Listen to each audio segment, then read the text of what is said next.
Hello, good afternoon, students. So today's class is on urinary bladder. We are going to discuss many important topics from urinary bladder. Okay, starting from congenital anomalies, and we will go on discussing the benign lesions and the malignant condition of the urinary bladder.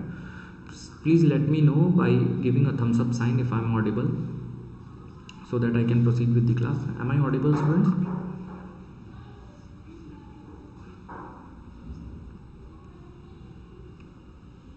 Are you able to hear me?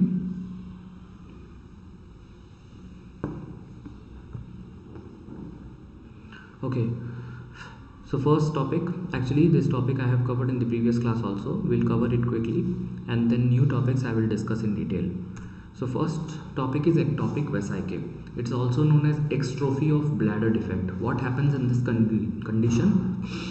The anterior wall of the bladder and the lower anterior abdominal wall is incompletely developed, so it is not there, and this condition occurs in mostly in males patient. Males is to female ratio is 4:1, and there is absent cloacal membrane. Due to this problem, due to this congenital defect, baby born with incomplete developed lower anterior abdominal wall and anterior wall of the bladder. Okay, now this condition is also associated with other urogenital abnormalities. Like in males, there can be epispadias with wide and shallow scrotum, and in females there can be bifid clitoris with wide separation of labia. So these conditions are also associated with ectopic vesicae. Remember students, it's epispadias which is associated. It's not hypospadias, because this was one question that have been asked in the previous exams.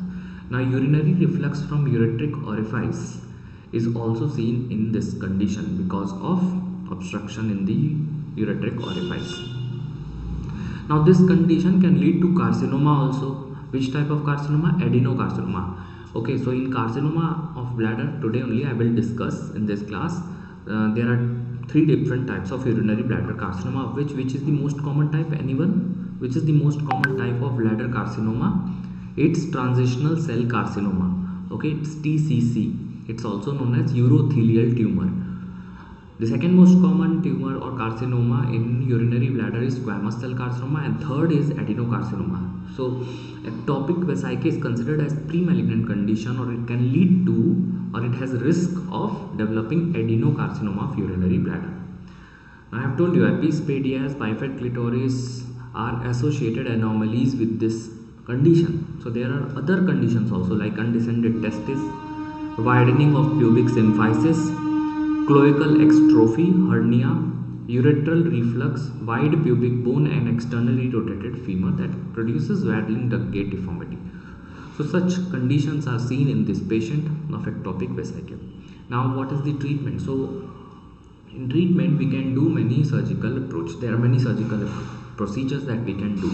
Actually, what we have to do, see, first of all, to reduce the risk of adenocarcinoma, we can remove the bladder. So cystectomy can be done, and after cystectomy, obviously both the ureters are just hanging, so there should be urinary diversion. So we should divert the urine. We should just anastomose those ureters in colon or rectum for urinary diversion. So first procedure is diversion of urine in colon or rectum with cystectomy.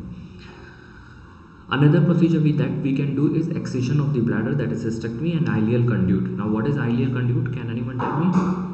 What is the meaning of ileal conduit? See, a part of the bowel or ileum is taken, and one end is taken out as an ileostomy, and on the other end, which is present inside the abdomen, both the ureters are connected. So the urinary diversion is there through ileal conduit after excision of the bladder. Now there is enterocystoplasty. It's actually a repair of the bladder by using a wall of the bladder. Entero means bowel and cysto means bladder, so enterocystoplasty.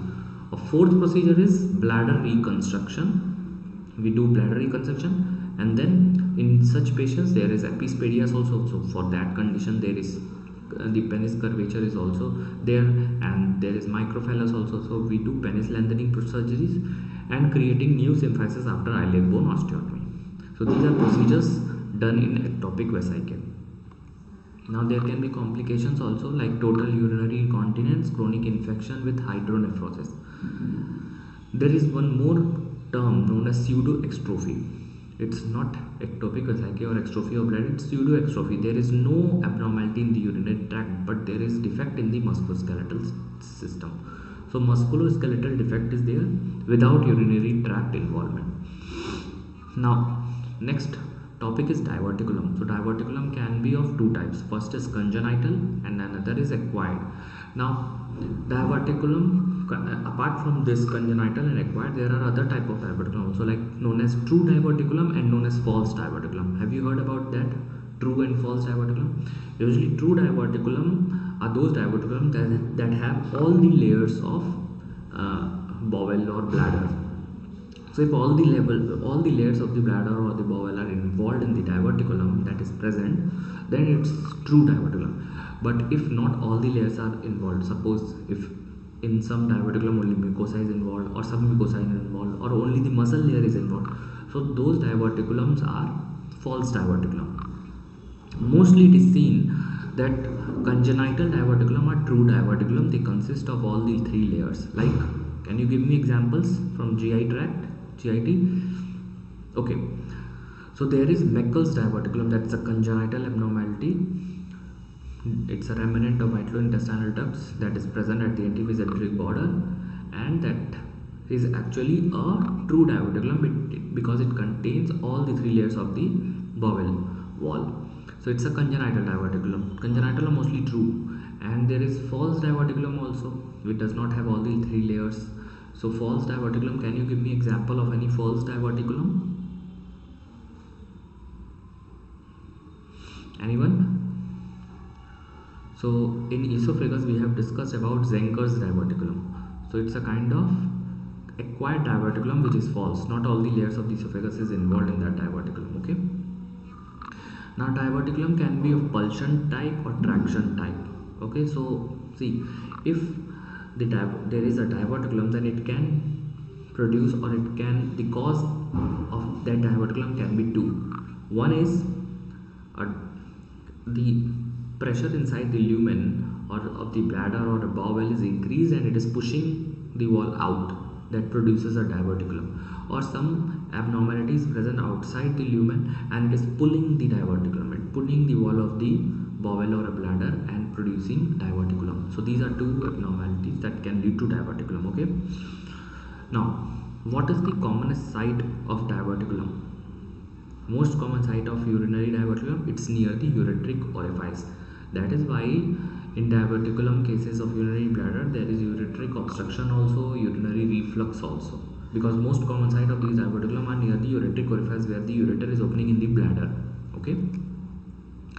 Now I have told you about the pulsion diverticulum and traction diverticulum. The pressure inside is high and it is pushing the wall out, and there is some abnormality outside the lumen and it is pulling the wall outside. So these are the two types of diverticulum. Now urinary diverticulum, urinary bladder diverticulum can get complicated. There can be recurrent infection, there can be metaplasia, especially squamous metaplasia and carcinoma. Due to obstruction there can be stone formation and there can be back pressure changes due to ureteric obstruction. So patient of diverticulum will present to you with lower UT obstruction, lower urinary tract obstruction. There can be recurrent infection, stones, hematuria, hydronephrosis. So most of these points are related to ureteric obstruction. Development of stones, hydronephrosis, recurrent infection, obstruction, all are mostly due to obstruction at the ureteric orifice. Okay, that is caused by the diverticulum. Now what are the investigation and what are the treatment?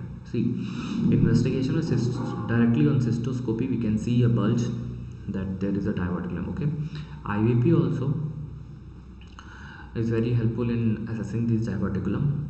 Then mixed-rotating cystourethrogram and ultrasonography is also helpful in investigating. Now treatment, see, if it is a small diverticulum then it generally heals if there is no urinary obstruction due to that diverticulum and urine is passing normally. Okay, bladder is getting drained normally, then that small diverticulum will heal. But if it is some kind of pressure inside it, bladder emptying is not proper, there is some outlet obstruction or there is some improper drainage, that's actually causing increased pressure inside the bladder, and that increased pressure will not allow this diverticulum to heal. But if the drainage is proper and there is no obstruction, the small diverticulum generally heals. If it is a large diverticulum, over a period of time when the pressure in the bladder is increased due to obstruction, the diverticulum gets large, and these large diverticulum requires excision. Okay, now coming on to another topic known as cystitis. See, if a patient comes to you with cystitis, like symptoms of cystitis, okay, and you are giving antibiotics. So I have told this point in special classes also and in plus course also on Unacademy, that if you are giving antibiotics to a patient suffering from cystitis or is having symptoms of cystitis and it's not resolving over a period of like over 2 to 3 months, even after giving 2 to 3 months of broad spectrum antibiotic, cystitis symptoms do not resolve, what you should suspect? Anyone? So we should suspect tuberculosis in that condition. Okay, despite of giving antibiotics for a long time, the symptoms of cystitis do not subside, then we should think of tuberculosis in the bladder. See, tuberculosis is altogether a very big topic. I will discuss it in another class. In the month of February, I'll try to take a class on TB of urogenital tract.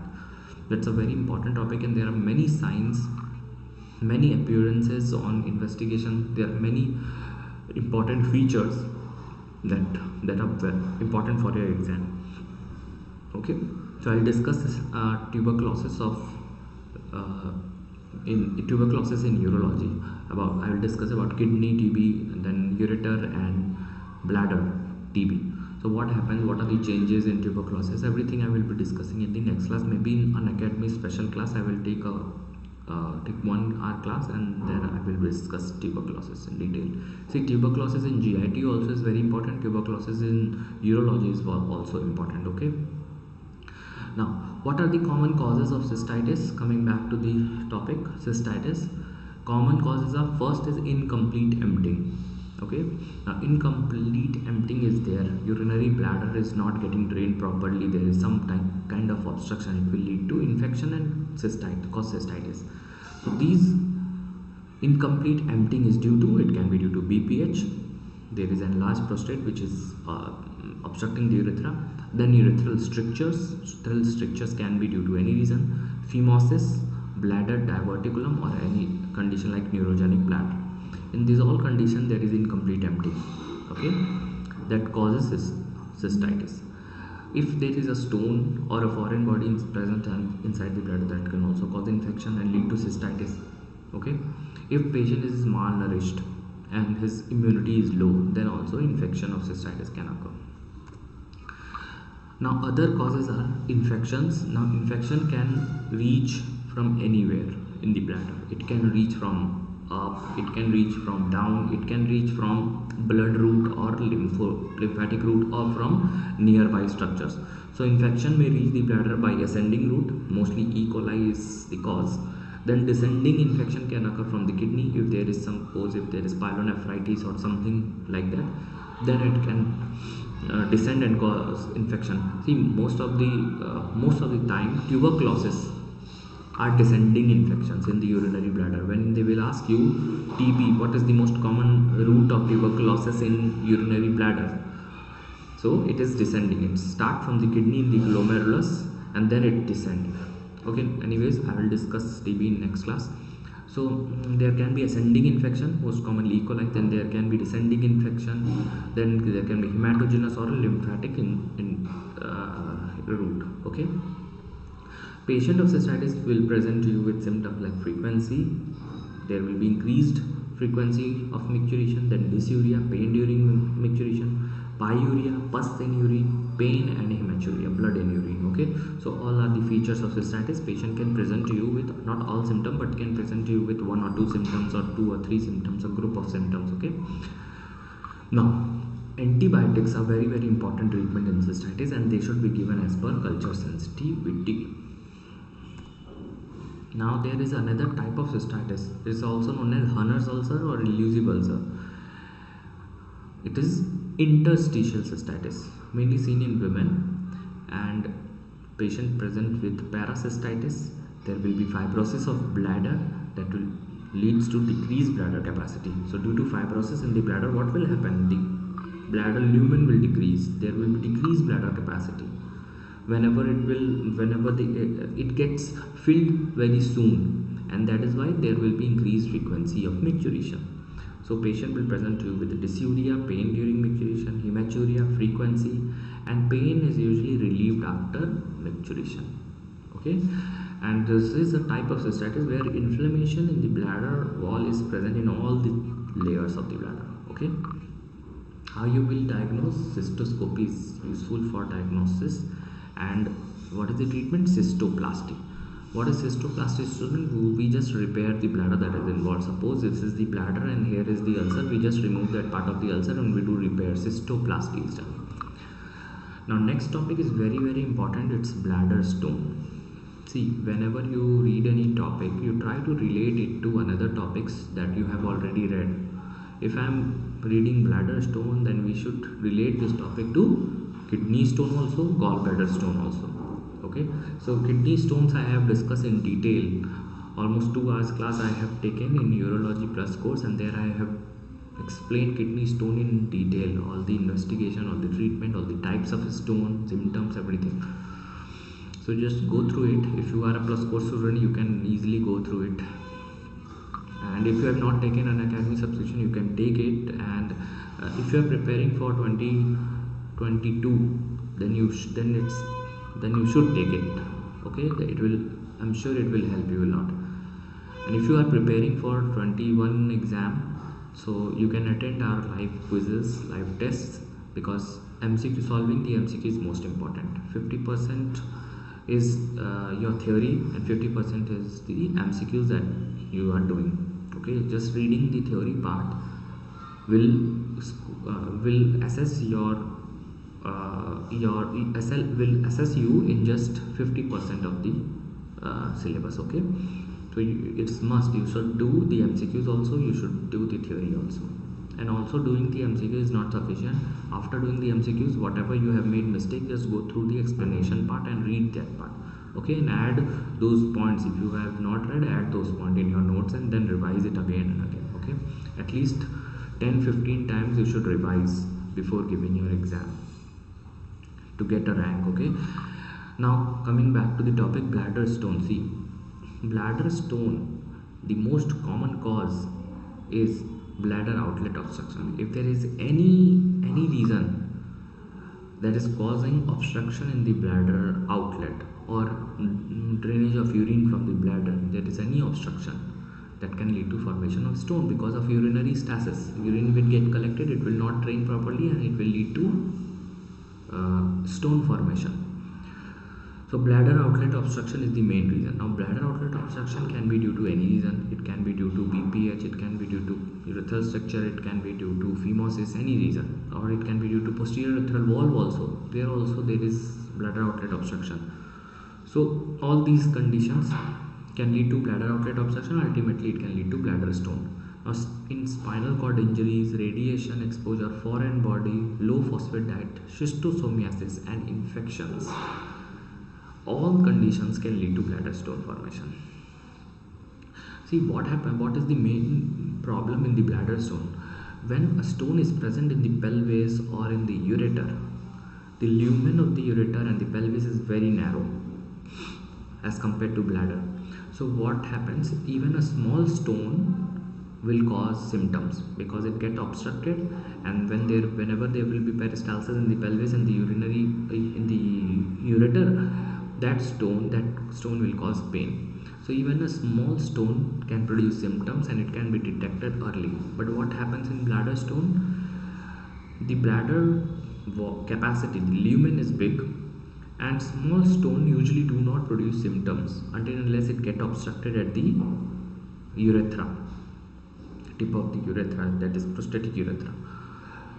So most of the time they do not produce any symptoms, but when it get infected or it increases in size, then it produces symptoms. So many patients of bladder stone, they have a very big stone, because initially they do not produce any symptom and patient presents late. So till the time he presents to you, it's already very big. So very big size stones are found in bladder. Now these bladder stones can be of two types: primary or secondary. Primary stones are those stones that are actually, primary bladder stones are more common. Primary bladder stones are those stones that are formed in the urinary bladder, and secondary stones are those stones that are not formed in the urinary bladder. They are formed somewhere up, maybe in ureter, maybe in pelvis, maybe in kidney, and then that descends down and sit in the bladder. That are secondary stones. Although these secondary stones are not so common in bladder, these are more common in gallbladder, or in, you can say, in CBD. See, CBD stones are gallbladder stones are very common, and whenever there is a small stones in the gallbladder and cystic duct is wide, what will happen when gallbladder contracts? It will push these stones in the cystic duct, and ultimately that stone will come and fall in the CBD. So this is very common. So that is why secondary stones are more common in CBD, whereas primary stones that are formed inside the bladder itself are more common in bladder stone. Okay, so primary is the most common here, and they develop in sterile urine. Secondary stones develop in infected urine, mostly the phosphate stones. Now in kidney, I have discussed which is the most common kidney stone, which is the most common renal stone. Anyone? Most common kidney stone. So most common kidney stone is calcium oxalate stone, you know it. Now calcium oxalate is of two types, monohydrate, dihydrate. This topic I have already covered. Now here, if they are mentioning in question which is the most common type of bladder stone, then you have to mark mixed uric acid stone. Okay. Now coming on to the symptoms of bladder stone, students, two are most important symptoms. Two are very important symptoms. What are these? What are these two important symptoms? First is suprapubic pain. That stone will produce suprapubic pain, and that pain radiates to tip of genitalia. This is very specific. The pain caused by urinary bladder stone radiate to tip of genitalia. Patient will have pain at the tip of genitalia. Initially it will start in the suprapubic region, and then it will descend and radiate to tip of genitalia. Very specific type of pain for urinary bladder stone. Never forget this. This is very important. Now next important clinical feature is terminal hematuria. Patient will have bleeding at the end of maturation. It is known as terminal hematuria. So these are two important. See, there are other symptoms also like dysuria, frequency, hesitancy, nocturia, intermittency. All voiding symptoms and storage symptoms, everything is there. But there are two important symptoms that are very specific for stone. These other symptoms are seen in other problems also, but in urinary bladder stone, these two symptoms are very specific. First is suprapubic pain radiating to tip of genitalia, and terminal hematuria. Now for bladder stone, what are the investigation we do? First is urinalysis, urine routine microscopy we can do. We can assess hematuria, pyuria, anything we can assess through urinalysis. Then urography, plain X-ray KUB will also detect the stones. IVP actually will show a filling defect. In that part where there is a stone, there will be filling defect. Now filling defect can be seen in clot also, in urothelial carcinoma also, in fungal ball also. But we go for IVP, it's an important investigation. Ultrasound, spiral CT and cystoscopy is again very important. Cystoscopy is actually diagnostic also and therapeutic also at the same time. It will identify the stone and it will help you in treatment. Now student, when I have discussed kidney stone, there I have discussed a term known as ESWL. What is ESWL? It's extracorporeal shockwave lithotripsy. ESWL is done in kidney stones, those stones that are less than 1-2 centimeter or around 1 centimeter mostly.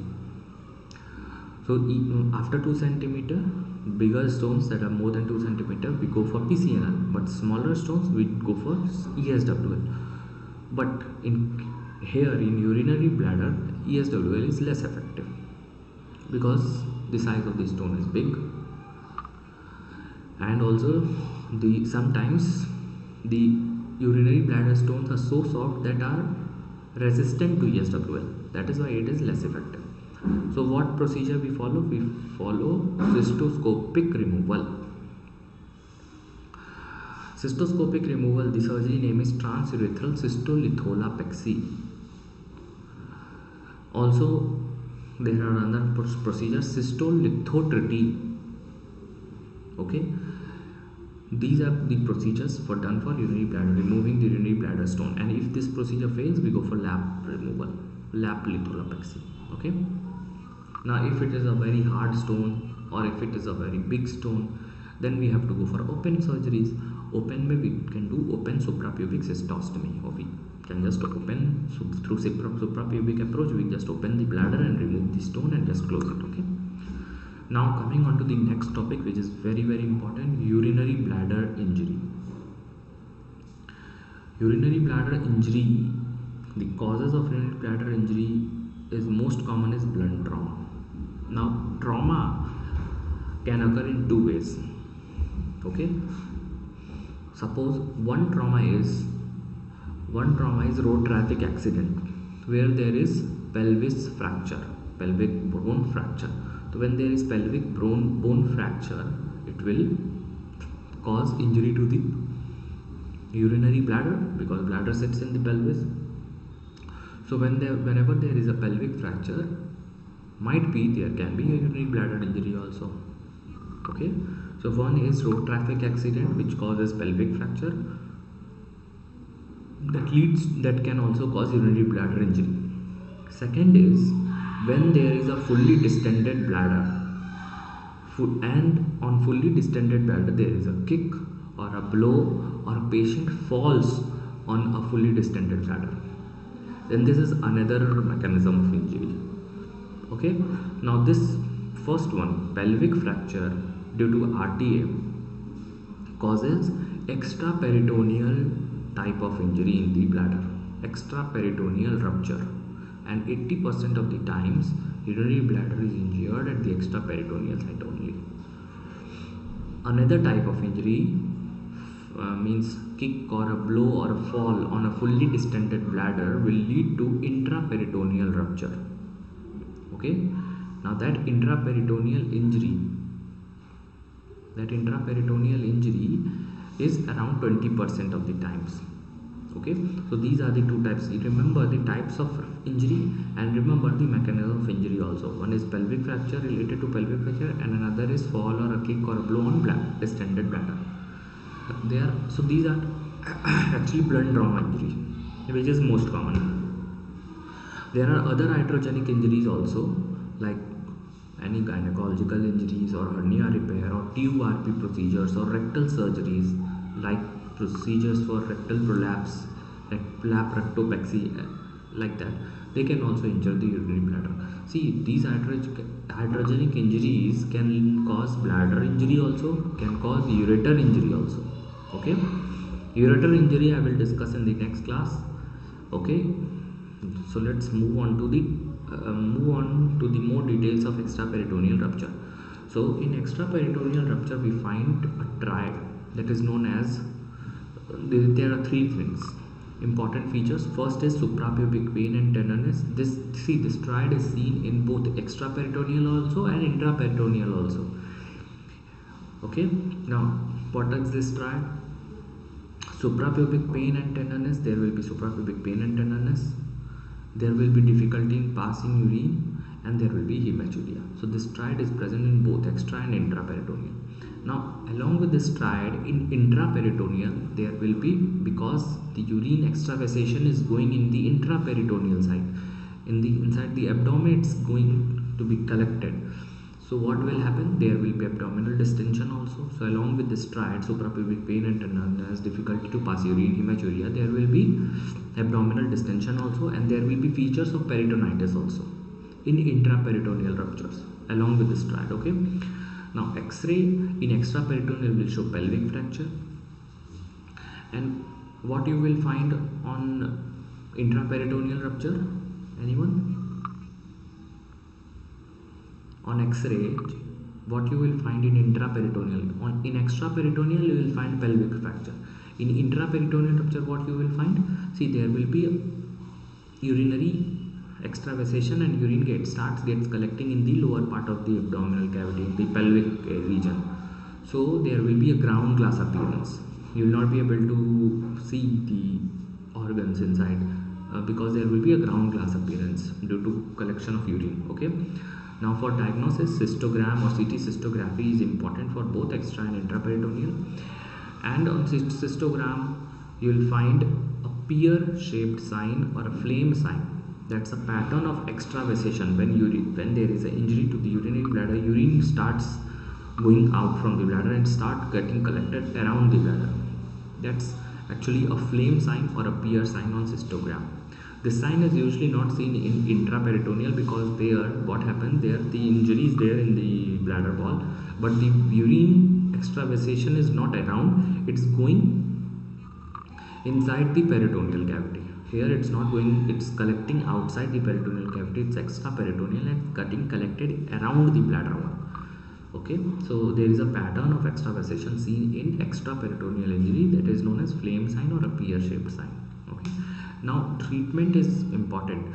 Why? See, why we are discussing the difference between extraperitoneal and intraperitoneal? Because the treatment is different. Treatment of extraperitoneal injuries is simple. We just have to drain the bladder properly. If you have put the Foley's catheter or if you have put a suprapubic catheter and urinary bladder is draining properly, then small injuries can get repaired itself. No need to do surgical repair, but in severe cases obviously surgical repair is important and that can be done in emergency. Okay, now coming on to intraperitoneal, see, it's 20% type intraperitoneal and it occurs mechanism of injury is blow, kick or fall on fully distended bladder. The most common site of rent is the dome of the bladder, so mostly it occurs in dome, and along with that triad. What is that triad? Suprapubic pain, difficulty in passing urine, hematuria, you will get a peritonitis like features and abdominal distension. Okay, on X-ray you will get a lower abdominal haziness, ground glass appearance that I have already told you. CT cystography or cystogram is important, and here the treatment is not just by SPC or Foley's catheterization. Here there is features of peritonitis, so we have to operate. Exploratory laparotomy is done with peritoneal lavage, and we can also repair the bladder when put SPC. This is exact treatment of intraperitoneal rupture of bladder. We do exploratory laparotomy, do peritoneal lavage, and repair the bladder and put the SPC. Okay, there can be complications also like pelvic abscess, peritonitis, partial incontinence. Now students, coming on to the carcinoma bladder. See, carcinoma bladder is of 3 types. I have already discussed it in detail about the types. First is the most commonly, see, from this slide you will get 10-12 questions. So just read it very carefully and revise it, remember it. Okay, and also do the MCQs after the class. See, I will not be able to take this whole class of carcinoma bladder. I will try to complete it in the next class. I will discuss urinary bladder carcinoma in the next week, coming week. Okay, there will be a YouTube session. I will be discussing carcinoma bladder in detail. So don't worry, just I am discussing the types of carcinoma bladder in this slide, and they are very important. See, the most common type of carcinoma bladder is transitional cell carcinoma. It is the transitional cell which is present, transitional epithelium which is present inside the urinary bladder. So transitional cell carcinoma is the most common type. It's also known as urothelial tumor. 90% of the bladder cancer are transitional cell carcinoma. Now, which is the most common site of transitional cell carcinoma? See, whenever we discuss cancer, we discuss the most common site also. So most common site of this carcinoma is trigone of urinary bladder. Okay, remember trigone, T for transitional, T for trigone. Now next type is squamous cell carcinoma. It's not so common, only 2 to 7% of the bladder cancer are squamous cell type. Now what is important for you, this condition, this carcinoma is associated with stones and schistosomiasis. Schistosomiasis or schistosoma hematobium infection, or it's also known as bilharziasis. So this condition is associated, or it can lead to, or it's a risk factor for squamous cell carcinoma. You can remember it by S. S for squamous cell carcinoma, S for schistosomiasis, S for stones. Now third type is adenocarcinoma. It's less than 2% of the bladder cancer, and most common site of adenocarcinoma is dome of the bladder. You can remember it by adeno. Adeno, there is a D, so D for dome, dome of the bladder. That is the most common site. Now students, this adenocarcinoma I have discussed in extrophy of the bladder also in the first slide where I was discussing ectopic vesicae. There I have told you that ectopic vesicae or extrophy of the bladder can lead to adenocarcinoma. So adenocarcinoma, actually it has some pre-malignant conditions that can lead to adenocarcinoma. What are these? See, in cystitis glandularis, or in persistent urachus, or in extrophy of bladder, that is ectopic vesicae, carcinoma that develop is adenocarcinoma. Okay, so students, I think this class is beneficial to you all.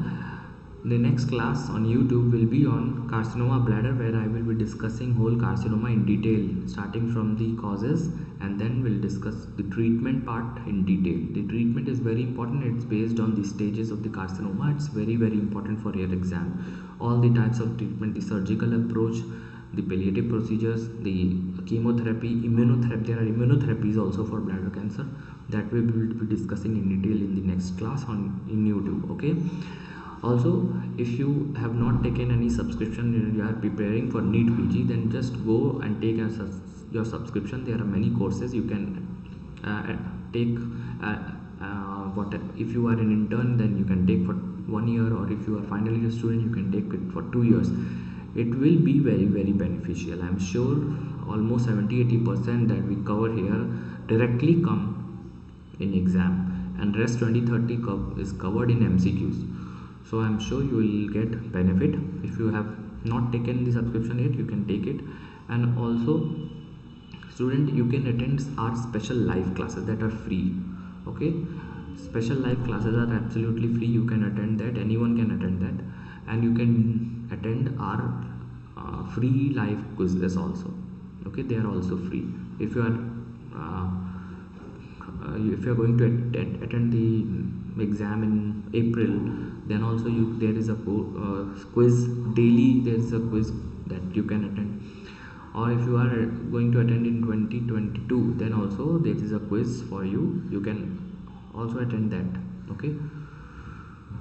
Okay students, so see you in the next class. Take care, bye bye. Or okay, let me tell you, I am going to take testicular cancer in detail on Unacademy Plus course just now. Okay, so if you are a Plus course student, you can attend testicular cancer at 2 p.m. I will be taking that class on Unacademy. Take care, bye bye.